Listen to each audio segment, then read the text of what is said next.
against Nilgun, for me, I will lean toward Team Imperio. Ooh, leaning more towards logical. Imperia. Alright. I have a bit of a bias towards Ruby, but I want my prediction to be correct, so I'm torn. But these players are about to clash upon the Land of Dawn for the last time here for our first series of the day. Will it be Team Lilgun with the momentum on their side, or will it be Imperio Esports? Have they made the adjustments they needed? I just feel like for Imperio, they have to avoid the crazy early game fights that Lilgun are going to try and rope them in. If they can do that, I think in the late game, like we said, already AoE coming in from the Claude, from the Lilia, they have the healing reduction as well. There are ways here for them to really come out on top, especially against the lower amount of magical damage coming in with an Angela Faramis. So I think execution is more important. If you're looking for the draft overall, I must say, I feel like I would side more for Lilgun just because Imperio, they're shown to be just that much, that feisty to just go all in the early game, and that's dangerous against the Martis, dude. Switching your prediction this late into the game?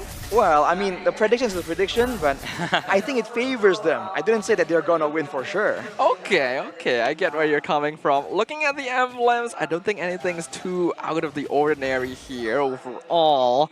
What I'm most curious about is which lane is going to get the most pressure this game? I think it has to be the gold lane still. The Cloud against the Bruno is it's an okay matchup, but look at Stevie. Stevie is in a really bad spot. He needs to use that flicker, but it is a first blood. It is a first blood. Team Lilgun has just begun. They're so efficient, right? Literally every single time Zexora hits level 4 on the Martis, it's go time. It's like, let's use that Decimate cooldown the moment we get it. It's almost like Imperio doesn't respect it. They should know, man. They like playing that style as well, but when they're on the receiving end, they just seem to kind of get lost. And with the Uranus as a factor right here, they're gonna need some more items to actually be able to take down the Uranus. So I think they have to be a lot more careful here. There's just no way I think they can really brute force the early game. Yeah, especially with the Angela Martis combo. Aizen's not even level 4 and he's By not having that flicker, he should be punished once again and again and again. Stevie is down for the second time in a row, and Team Lilgun just precedes the turtle duty, but Marquinhos with that flicker, with the ultimate stone on the flicker, but they are still committing to it. Aurora is coming from the back line, and also to Rizla is dealing some good damage. Aizen is trying so hard to be that annoying, and he is annoying. He doesn't need to try so hard. Imperial team pulls back, and the turtle goes safely to the side of Team Lilgun. Man, the Uranus just annoying, buying so much time for the team, and the Martis just all in on the objectives. It's a deadly combination, and it's difficult to deal with.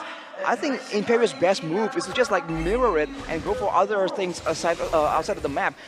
Aurora can really counter jungle very efficiently with the Boxia, and Imperio, they can just put all their pressure onto Bebex.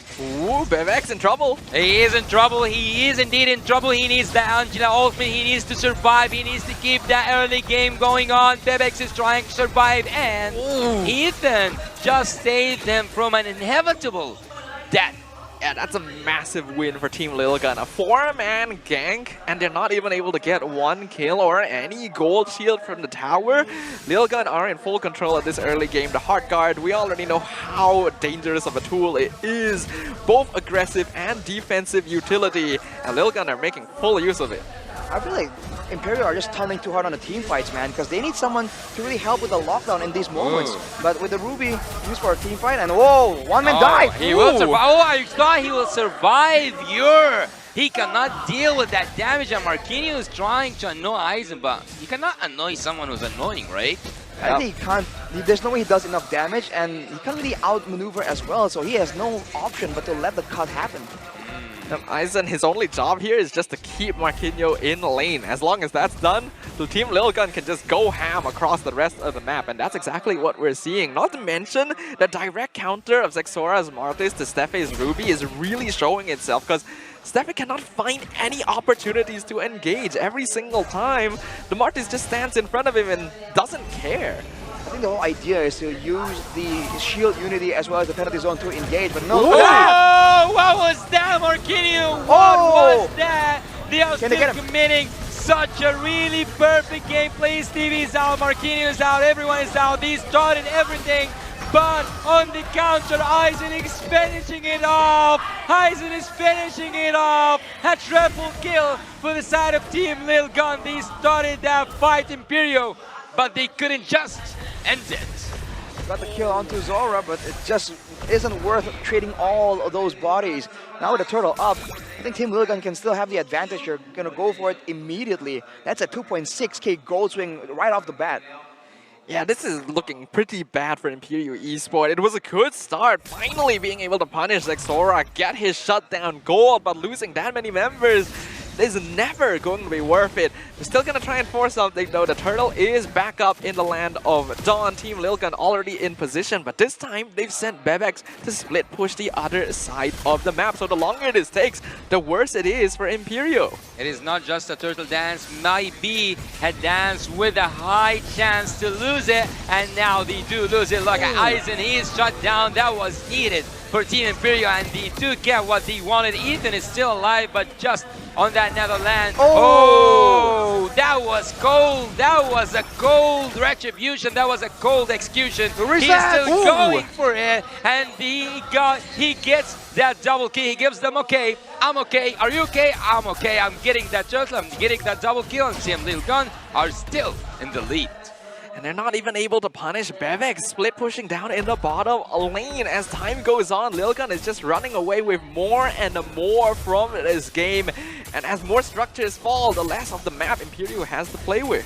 They're not playing these fights right. I mean, they went all in for the objective right there against a Martis, who I believe had like a level advantage. So I think they could have gone for the members of Lil Gun first. But now Aizen just doing his thing again and again. There is damage available for Imperial, but Aizen needs to watch his step. Oh, he should go in. He should come in. You didn't want to come in, right? Now you should deal with the consequences of your own choice. Aizen was there and he survived, but I think at this point, Framis was like a side casualty. He had the nether realm available, but he did not even get to pop it, or he thought it wasn't necessary.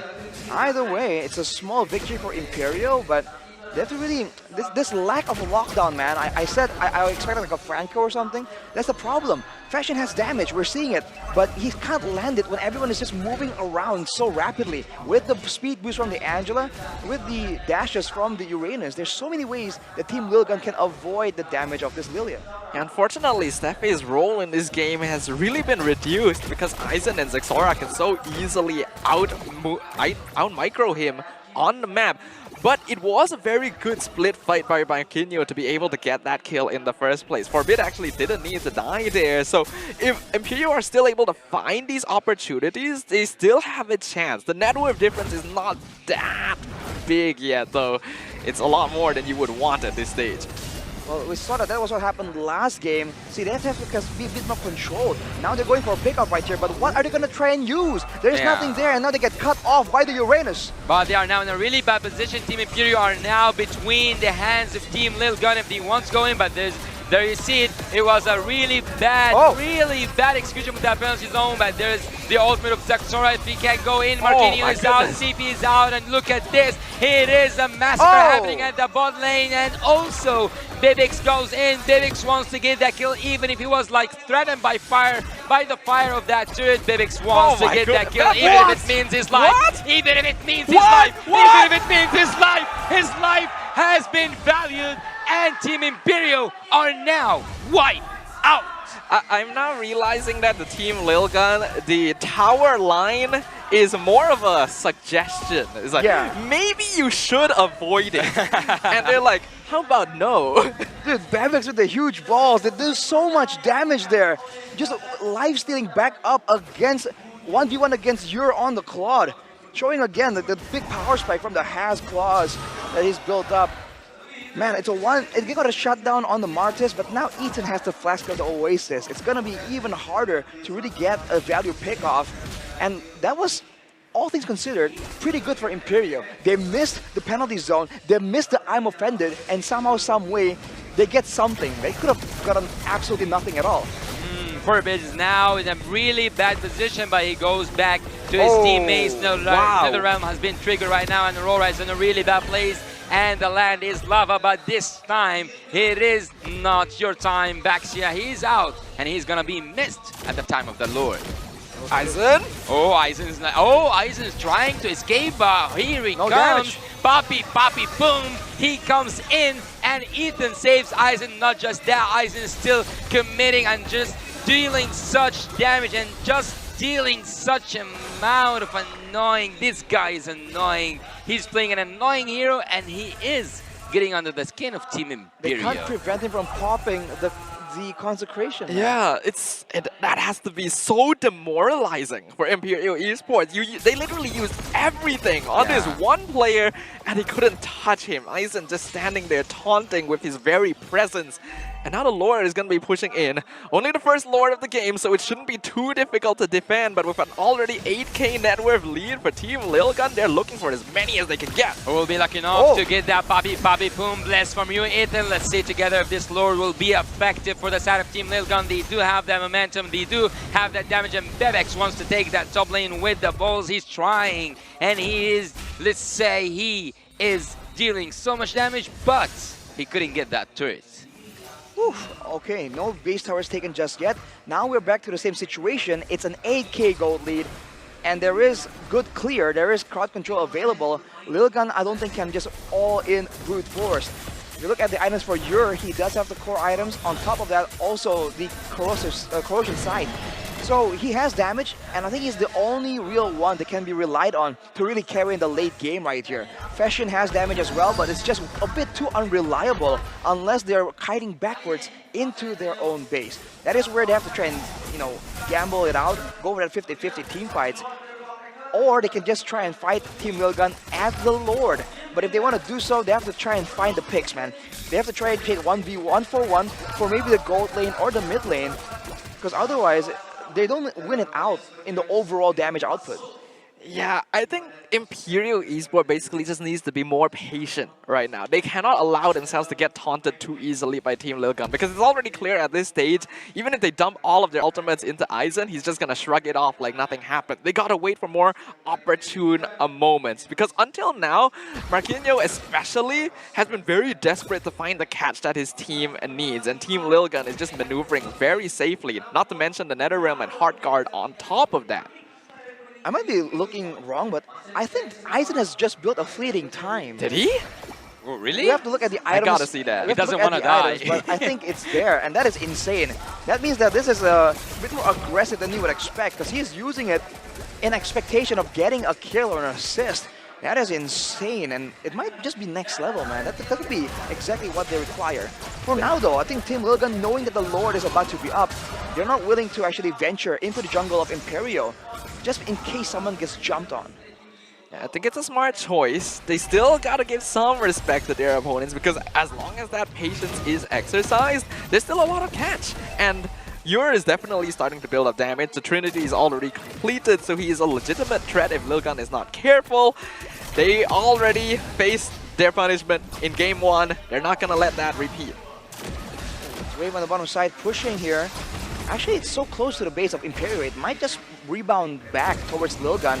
But no, Ur goes to clear it out. And for Team Lilgun, yes, they're ahead, but they can't really have the same kind of damage output to rush it. And Stipe, oh, the penalty zone. The penalty zone. He goes in, and on the other side, Poppy Moon is coming now, and Bebex is in, having that blast. Bebex is having that blast, and Aizen is saying, just keep them coming. Keep them coming. It's just a stack for me. Keep your damage coming. He goes down, and Team Imperial now is in a really bad place, losing 2 members, having not enough amount of damage to deal with that minion rush that's coming from the bot lane. 5 members attacking from the side of Team Lilgun. They might just finish it here, they might just finish it now, but they will wait for that Lord push. Not patient enough. Again, there's no reason for Imperial Esports to force these engagements. You're trying to start the fight on Aizen, which is literally the worst target you could go for. And I do like that Yer was trying to aim down Bebex, but there needs to be an understanding. At this stage, Bruno can easily 1v1 the Claude. So Imperial Esports are just digging themselves into a deeper hole. That was just a bit too difficult for it to really work out, man. Unless Stipe gets a better target, I don't think there's any value in making that play. And right now, with the waves coming in, finally, it's going to be a 50-50 right here. Can they make something happen? I mean, the Blazing Duet has been out-damaged, out-sustained by Bebex, but now, With the Marquinhos. goal difference, worlds apart between both teams. The penalty zone has been triggered. Yeah, but it is here now. I asked for it. Here he comes, Whoa! Marquinhos. Look at that hook. Look at that hook. You cannot do any damage because of the nether realm passive. And look, they are still committing so much casualty. They are still taking and demanding Team Imperial Esports to pull down. They are taking so much damage than they can handle, but that's why the Angela is there. That's why Angela and Ethan have your back. Team Lil Gun are still taking so much turrets, dealing so much damage, and the minions will just take care of the rest. The minions will just take